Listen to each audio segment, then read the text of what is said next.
All right, so today is Saturday, October 2nd, and today we are honoring Bodhidharma. I don't know why this time of year, October, is always connected in Japanese and in any rate, with Bodhidharma and honoring him and his memorial, so to speak, but it is. And so we've done this every year.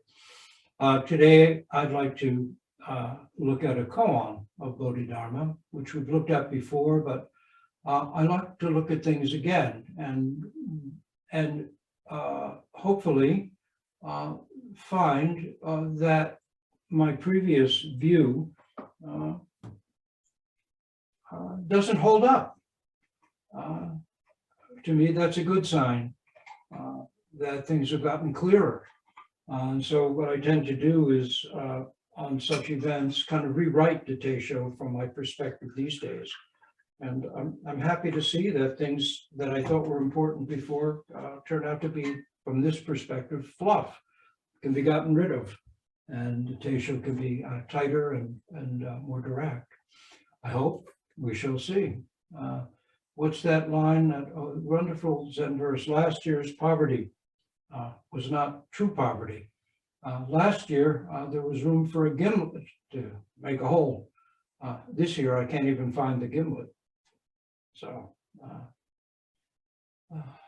a wonderful pointer to evolving practice. Last year's poverty was not true poverty. Last year, there was room for a gimlet to make a hole. This year, I can't even locate the gimlet. So, Bodhidharma and peace of mind.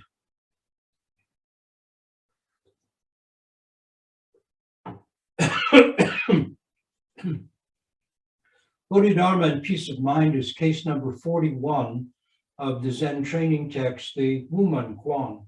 In Japanese, that would be Mumenkan, or gateless barrier. This text was created by the Chinese Zen monk Wu Men in the early 12th century, and the book is comprised of 48 koan cases, along with Wu Men's quite illuminating commentaries and brilliant verses. They draw on the sayings, each case draws on the sayings and doings of earlier, typically 8th and 9th century Tong-era Zen masters, all presented by Wu Men to help students actualize their own practice realization. So the case goes like this. Bodhidharma sat facing the wall. The second ancestor, having cut off his arm, stood there in the snow. He said, "Your disciple's mind has no pieces yet. I beg you, master, to please put it to rest." Bodhidharma said, "Bring me your mind, and I will put it to rest." The second ancestor said, "I've searched for my mind, but I cannot find it."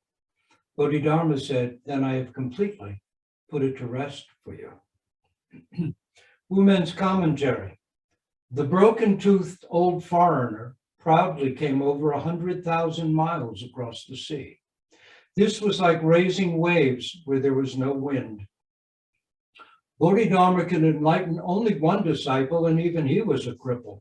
Well, Shen Song Lang does not know 4 words. Wu Men's verse, coming from the west and directly pointing, this great affair was caused by the transmission.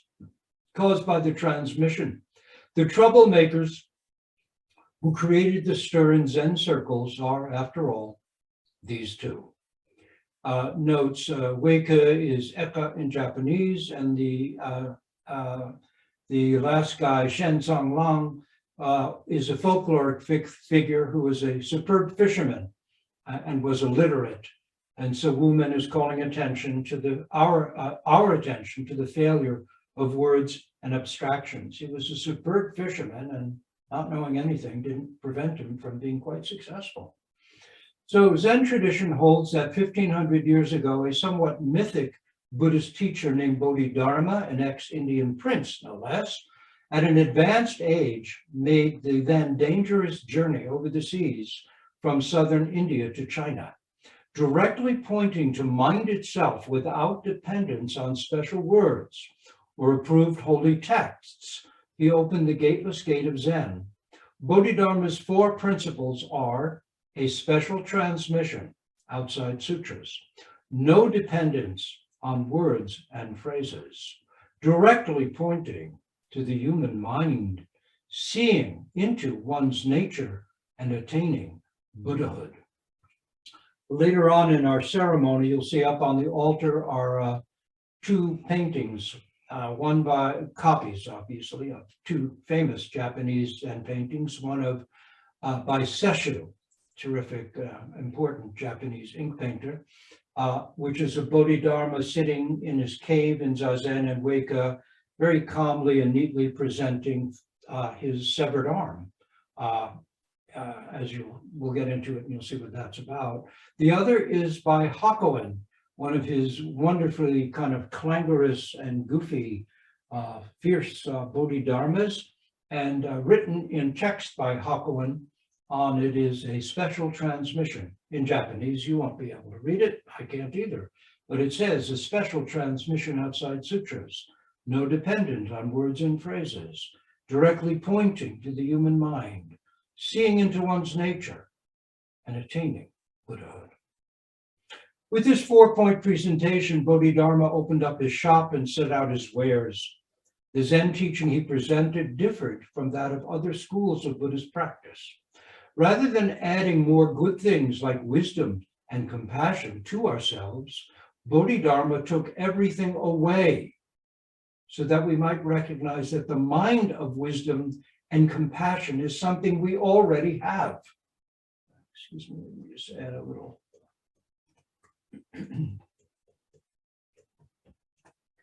All we need do is awake to what is already ours. This is a very different view of Buddhist practice. It's not about adding anything.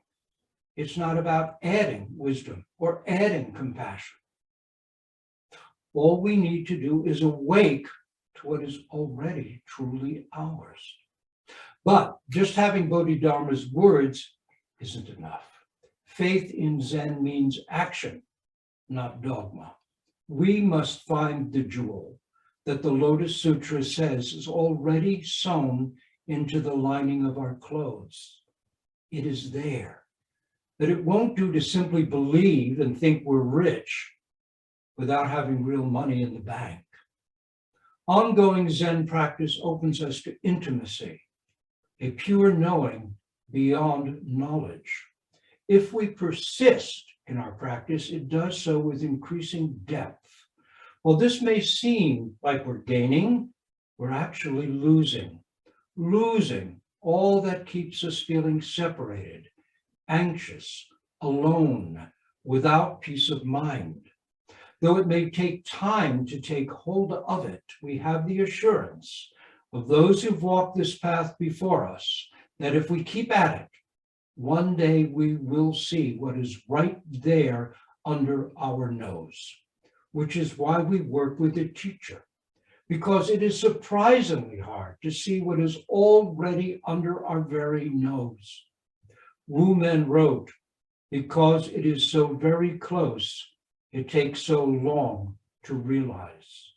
Because it is so very close, it takes so long to realize. And yet realization does happen. We work at it and gradually we suddenly realize. Bodhidharma and Waco demonstrate how this goes. Peace begins with honesty, with the actual recognition of our own unpeace. Starting to sit, we may be surprised as well as dismayed to see how jumpy, inattentive, scattered, and self-absorbed our minds can be. How unpeaceful our minds actually are. We begin to see clearly that we have monkey minds that leap here and there, grabbing at flashy things. And yet we have the faith that there is something more, a faith that grows out of actual moments when we can almost feel or taste a real sense of wholeness, connection, steadiness. Like the person who puts down his keys or his or her keys, and a moment later reaches for them only to discover they're not there. We may begin to think like Enyadatha, thinking about her head, where's my peace?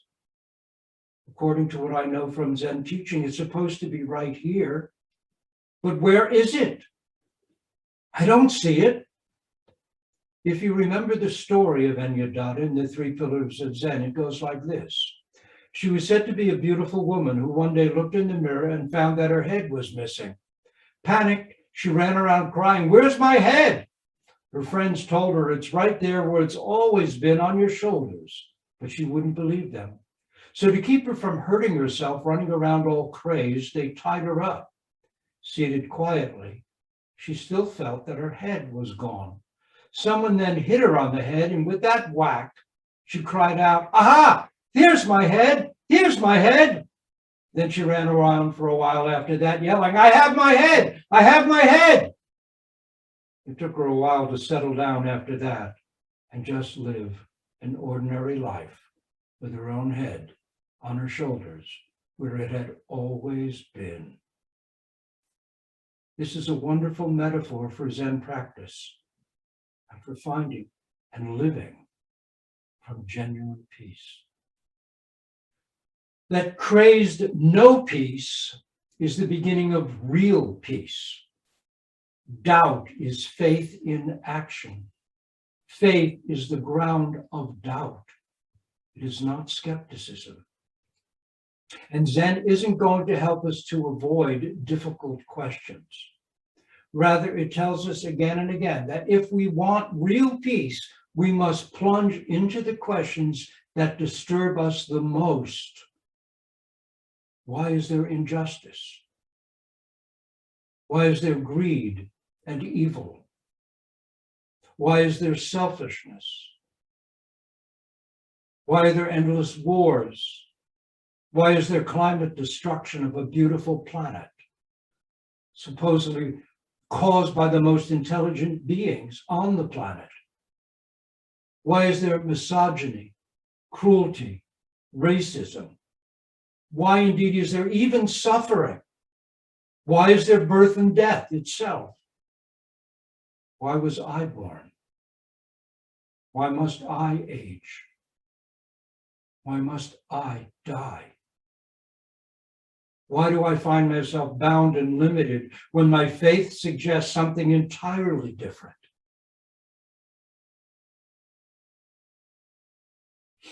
Roshi Kapleau used to say a Zen Buddhist really needs only one article of faith or belief, namely that the Buddha wasn't a fool or a liar, when upon his great enlightenment he exclaimed, wonder of wonders, all beings are already Buddha.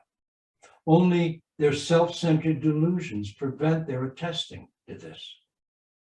Roshi Kapleau would add that once we accept this statement, we are driven to find out what he was talking about, what the Buddha was talking about. All beings includes me. How can I be a Buddha? How can people whose behavior and beliefs I find abhorrent be Buddhas? What did the Buddha mean? Our path then begins with sincerity, with the painful recognition of our own discomfort in the face of impermanence and injustice. Waco, as a Buddhist monk, had read and studied, meditated and chanted, yet he was honest enough to acknowledge that his mind was not at peace. When he heard of this new teacher, Bodhidharma, he set off to find him. What does it take to work with a teacher? How do we express our sincerity and determination? How dramatic does it have to be? The story of Waco and Bodhidharma, we must admit, seems rather excessive, doesn't it? Cutting off an arm? sitting all night in the snow? That's what Waco did outside Bodhidharma's cave. We'll get into the full story in a minute. Letting go of what we no longer need. Setting time aside for regular zazen, for teisho, doksan, zazenkai, for ceremony and sesshin, is our way of cutting off an arm. Letting go of what is lesser, we work to realize what is greater. Committing to this count, this breath, this koan point, this round of zazen is sitting in the snow. We no longer drift along, but go against the habitual downstream flow of old self-centered habits of mind. What we don't cut off our arm, we do cut off what we may hold as important and precious. That constant stream of me-oriented, self-centered, dualistic thinking, the habitual me and here and everyone and everything else out there mode that seems so automatic we hardly even notice it. And how do we cut it off? Not by suppressing, not by blocking it, not by pretending it isn't there, but by seeing it so clearly and fully. It loses both its obsessive interest and its grip. How? By practicing 1,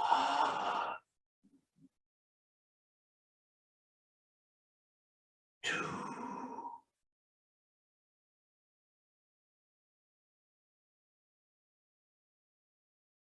3. By just sitting, by absorbing ourselves in mu or some other koan, until all else in the mind falls away and wind, rain, stars, moon, dust, street noises can all walk freely in. Real change requires effort, yet effort is not the point. Insight is the point. The problem with so-called samurai Zen is that it thinks that macho toughness is the point of practice. No. If anything, it's a side effect. And you can't even call it macho toughness. Strength is a side effect. Practicing sincerely opens us to intimacy with ourselves, with raindrops and falling leaves, with whirling snow, with painful things and happy things, with angry and joyous faces, with trees, crows, and cats. When Rose and I were on pilgrimage in China in 2006 with Sunyana Roshi and the Triple Sanghas of Vermont, Toronto, and Costa Rica, we went to Bodhidharma's cave up on the mountainside above Shaolin Temple. The cave was quite small, and in it waited a nun from the nunnery situated lower down on the mountain. She handed each of us a stick of incense as we came in, and there could only be a few of us in the cave at each time, it was so shallow, to offer this incense to the life-size image of Bodhidharma that sat there, swarthy and bearded, with a golden earring in one ear. He lacked only a parrot on his shoulder and a cutlass in his hand to be the swashbuckling image of a Dharma pirate. And yet, inside that little cave, where Bodhidharma is said to have sat in zazen for 9 years, in wall-gazing zazen, we felt only peace. It seemed that Bodhidharma was not so fierce, after all, not a spiritual pirate, but rather was so vastly, wonderfully empty. He was totally at peace with all and everything. The 10,000 things stepped in and realized the self. He wasn't pushing the self forward to become one with the 10,000 things, which doesn't mean everything was okay just as it was. He was not naive. When Emperor Wu did not understand his Zen, the Zen not of learning and of being rewarded, but a Zen of awakening, Bodhidharma didn't waste time hanging around to explain his view and gain imperial patronage. He packed up and left.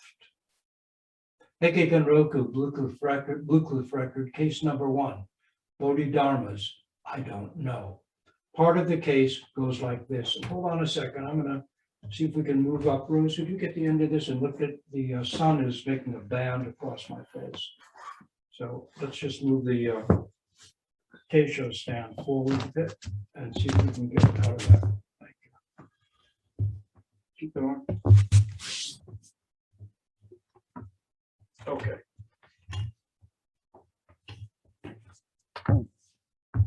Well, sort of okay. Okay. No. Can we? There's a blind that's bent there. Can we? That bottom blind. Can you just push that up a bit or turn it the other way? If you can't reach it, let me know. Anyway, I'll go on with this for now.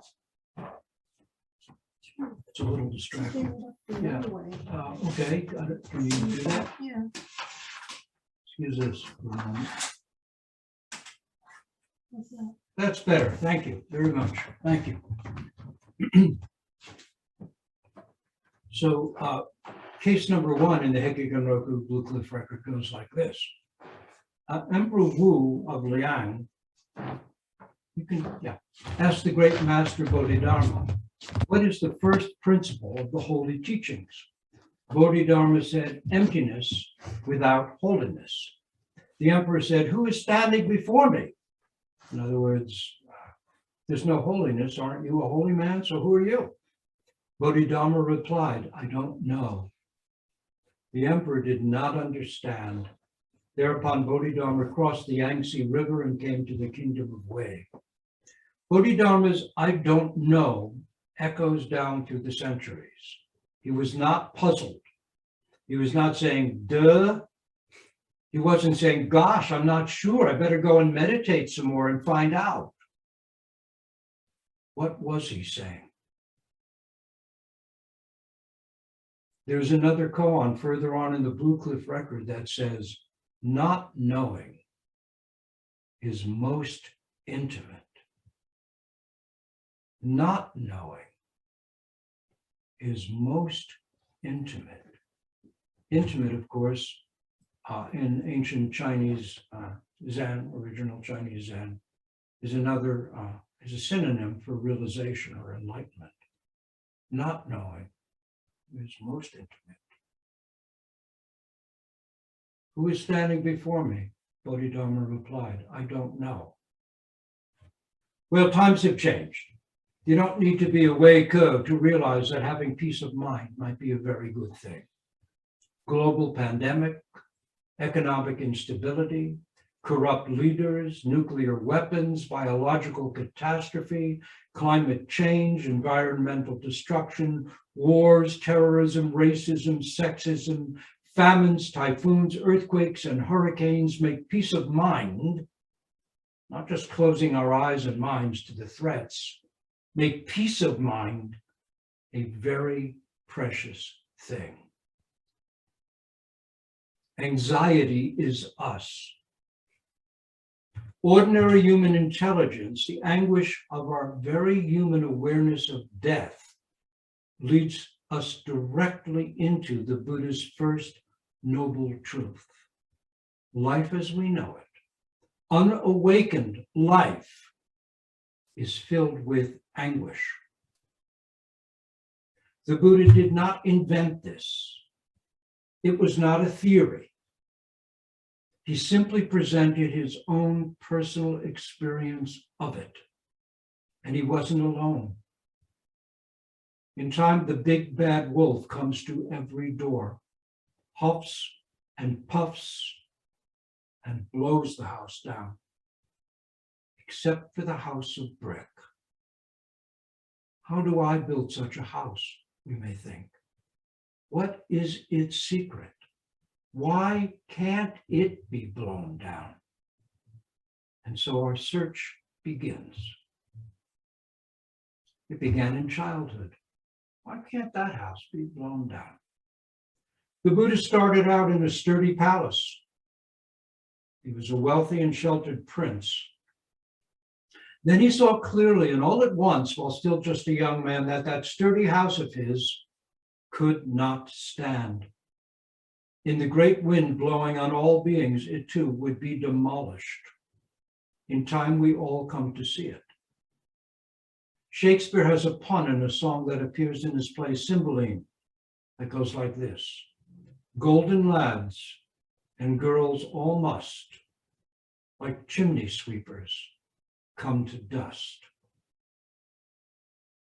Golden lads and girls all must, like chimney sweepers, come to dust.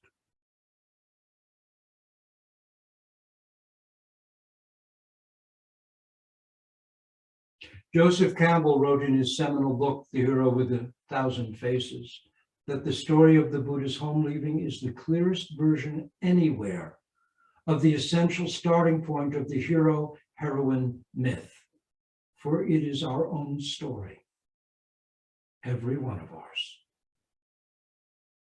Bodhidharma radically changed Chinese Buddhism so that after himself in waco, it was no longer about study or about amassing learning or building a palace made of merit. All of that was to be stripped away until only mind, right now, just as it is, was personally realized. But by whom? Who realizes it? Who realizes what? Bodhidharma Zen is that radical in the primary sense of going for the root. He was actually presenting a live version of the Buddha's own profound realization 1,000 years after the fact. Upon his great realization in 500 or so BCE, legend says that the Buddha spontaneously exclaimed, "Wonder of wonders! All beings are intrinsically Buddha, fully endowed with all wisdom and virtue. Only their self-centered, delusive thinking prevents them from realizing this." Bodhidharma Zen makes this practical and clear. He moved Buddhism from philosophy to practice realization, proclaiming anew, we don't need to add a thing. If we just remove our delusions, liberating truth and peace of mind are already fully here. This is easier, much easier said than done.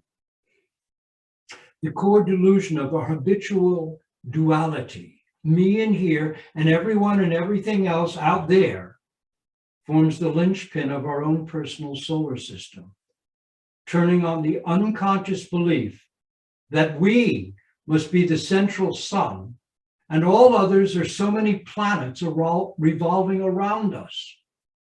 But it's not so. And we know it. Or over time, life itself in hundreds of ways, large and small, helps us to know it. And because it isn't true, our little solar system, no matter how we work at refining it and polishing it, never spins true, but remains subject to groaning and grinding difficulties. The Buddhist term for suffering is dukkha, and what it really means is literally the groaning and grinding of a wheel not spinning true on its axle. That groaning, grinding sound you hear is our own lack of peace. It is the sound of war, of climate destruction, of racism. It is the sound of our waking at 3 a.m. anxious about our own mortality, about the state of our world and the lives of our children. To help us find real peace, Bodhidharma compassionately demands that we get radical, go to the root, and step fully into our lives without texts, without reliance on habitual thoughts, without lugging around phrases designed to make us feel momentarily calm or wise. That we, in short, practice and let it all fall away. The transmission outside scriptures, not relying on words or letters and pointing directly to mind, not intellect, but the mind that right now sees colors with the eyes, hears sounds with the ears, tells us that just as we are, we already each have the full potential to awake in peace to our own unself-centered Buddha nature, our own actual nature, our own actual unself-centered mind. This is not anti-intellectualism. Books and talks give us valuable, extremely valuable pointers. Neither Bodhidharma nor waco were unlearned. Zen does not equate simple spontaneity with wisdom and understanding. It does not aim to make us spontaneous fools.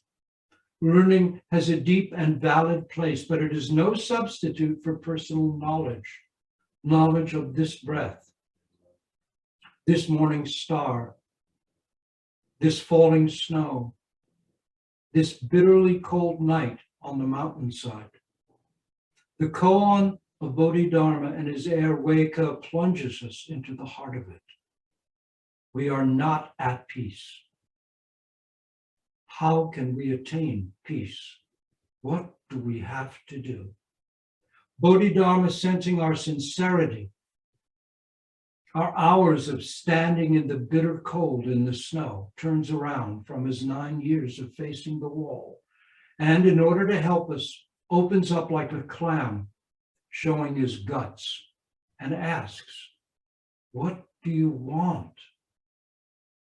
Waco responded, saying that the master opened the gate of compassion and helped me attain peace of mind.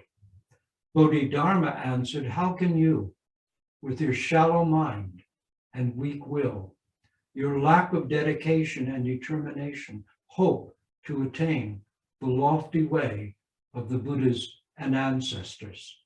Waco then took out a sword or dagger and cut off his arm. Bodhidharma, accepting him as a person of the way, then did not offer reassurance. He didn't say, "Relax, you have Buddha nature, just work hard and you'll awaken to it." He didn't say, "Study this text and you will have peace of mind." He had no secret text, no whispered words of wisdom. Rather, Bodhidharma acted with the talent and skill of a master thief and stole waco's distress away. It is skillful, brilliant, and transformative, and it worked. What he said was, "Bring me this troubled mind of yours, and I'll give it peace." Waco must have thought, "Home free. I was right to risk it all to come here in the dead of winter and climb this mountain. Now all I have to do is present this mind that gives me no peace, and the master will pacify it for me. Good luck." No teacher, not the Buddha, not Bodhidharma, can give us our own peace, but a teacher can help us find it, see it, live it for ourselves if we are willing to make the effort. Rather than giving us goodies, Zen teachers help us to strip away what we unnecessarily cling to and identify with, taking from us whatever's no longer needed. They keep us from selling ourselves short. The process can be uncomfortable, and yet how liberating it is. Waco, at the time of this incident on the mountain, was already middle-aged and had practiced the Buddhism of its time, studied texts, sat in meditation, given up attachments, but his mind was not yet at peace. Being honest, he knew it. His determination for finding peace as the core of his life makes him the archetypal model for all Zen students. The path of practice realization is not simply a stroll in sunshine, filled with happy thoughts. While there are indeed wonderfully fulfilling moments as well as times of communal well-being that will come our way, still, like waco, we too must endure our dark and lonely nights and find our way to grow with and through them. They cannot be avoided. Waco's sitting and searching for his mind, and he says, okay, I'll look for my mind. And then he says, I've searched, I can't find it. That sitting and searching for his mind may have taken minutes or hours or days or weeks or months or years. The koan doesn't tell us how long he sat there before he said, I have searched, but I cannot find my own mind. Still, even years eventually resolve into moments, and then moments resolve into the moment. But here's a tip. Bodhidharma doesn't know either. He can't find his mind. There is no wisdom he clings to, no dogma he lugs around, no distance from what intimately is, because there's no self-centeredness, no concepts he holds to of body or mind, no understanding or knowing, no stupidity or dullness, nothing he can give waco or you or me.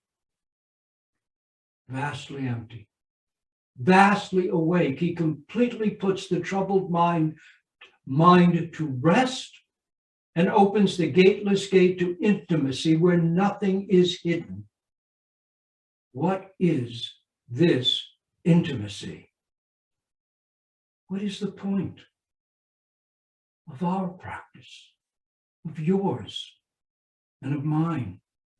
And how could waco's failure, his inability to find the mind, bring with it such relief and joy and peace? He couldn't find his mind. He failed. How was that the solution? Wumen's commentary. The broken-toothed old foreigner proudly came over 100,000 miles across the sea. This was like raising waves where there was no wind. Bodhidharma could enlighten only one disciple, and even he was a cripple. Well, Shan San Lao does not know 4 words. Woman's language here is pure Zen, for it is ironic, cutting away attachment, even these 2 lofty beings. Woman calls Bodhidharma broken-toothed, both to remove any halo we might have slung around him, and also to simultaneously burnish the legend of his life. You see, Buddhist teachers in China at the time were said to have become afraid, have been afraid, that this new teacher and his new teaching would steal their students and their fame away from them. So they tried to poison him, leaving his teeth chipped from the venomous potions they slipped him. Raising waves where there's no wind is Wumen's version of, why did he bother to make such a big deal over nothing? After all, it's our own mind he's talking about. We all have it. Isn't this like gouging wounds in healthy flesh? In short, if we all already have it, why go on so dramatically about it? Finally, waco is ironically termed a cripple because he had only one arm, and also because he couldn't even find his own mind. I mean, what a loser.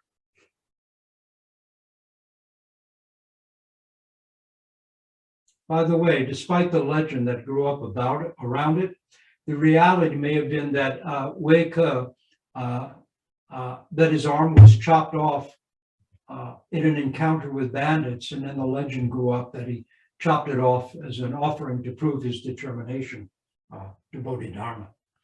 Shan Sanglang, a fisherman in Chinese folklore, was completely illiterate. He knew nothing, as it were, yet he still caught plenty of fish. So again, the point is attachment to words and letters may not resolve our life doubts or our religious quest, but illiteracy is not the point, nor is crass stupidity.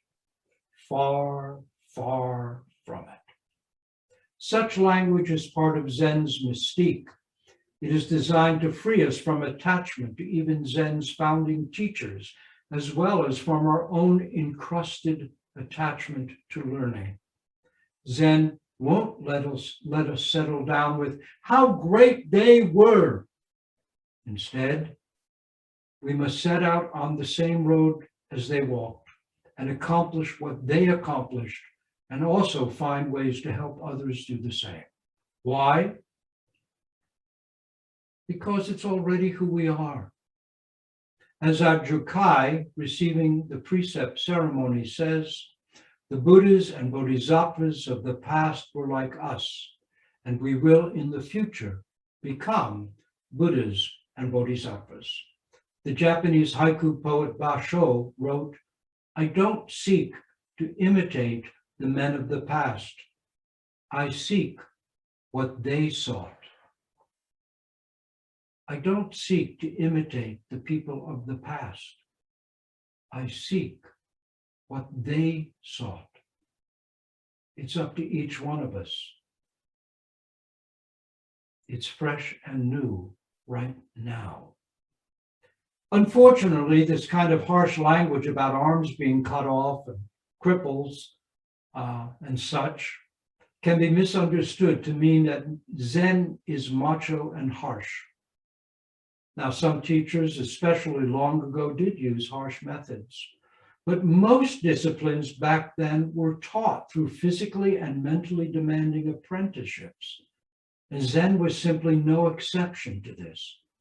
Yet even way back, truly great teachers like Zhao Chu and many others were not harsh at all. Today, I think fondly of Aiken Roshi, especially in this light. There was nothing even remotely harsh about him, yet he was nonetheless terribly exacting as regards the Dharma, absolutely precise about koan points in the Doksan room, as well as regarding ethical behavior in life. However, the archetype of rigor is accurate. All real spiritual practice must involve courage, commitment, compassion, and perseverance. While Zen practice can be challenging and at times, given our busy lives, let's be honest, inconvenient, it is also transformative. It is our path home. Working sincerely to accomplish something meaningful changes us. Self-centeredness and the violence and unrest it gives rise to can end. Each day is another opportunity to realize the path more deeply and recognize anew what Bodhidharma meant when he said, I have put it to rest for you. One old Zen teacher wrote, and here I'm quoting from Shibuyamaroshi's Teisho on this koan, which is in his book, Zen Comments on the Mumonkan.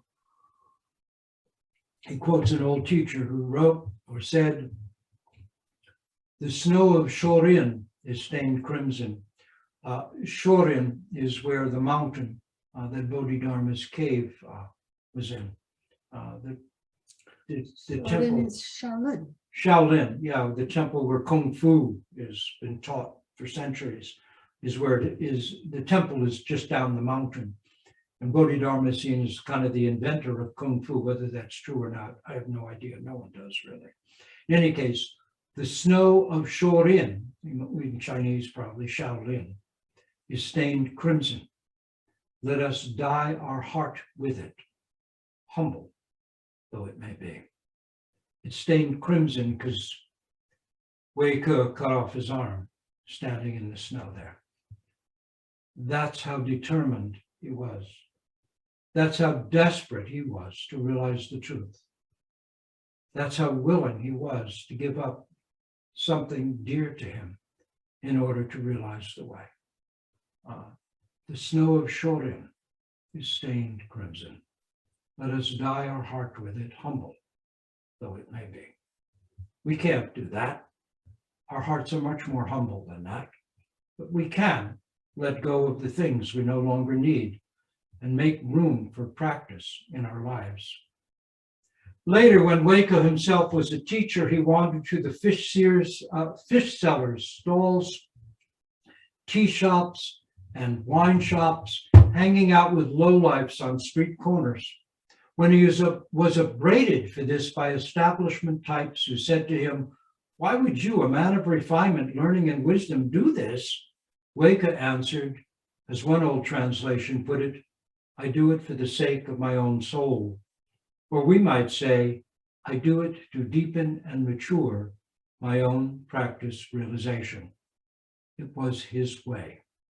Sometime after that, Waco was killed by order of the local governor for preaching his radical new Zen, this teaching not dependent on book learning or mere accumulation of merit, but invested in actual personal realization of the way.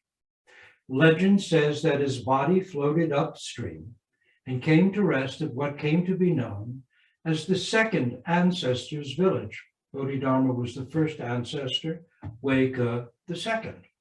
The entire community there, even today, knows and is dedicated to the story and teaching of Waco and Bodhidharma.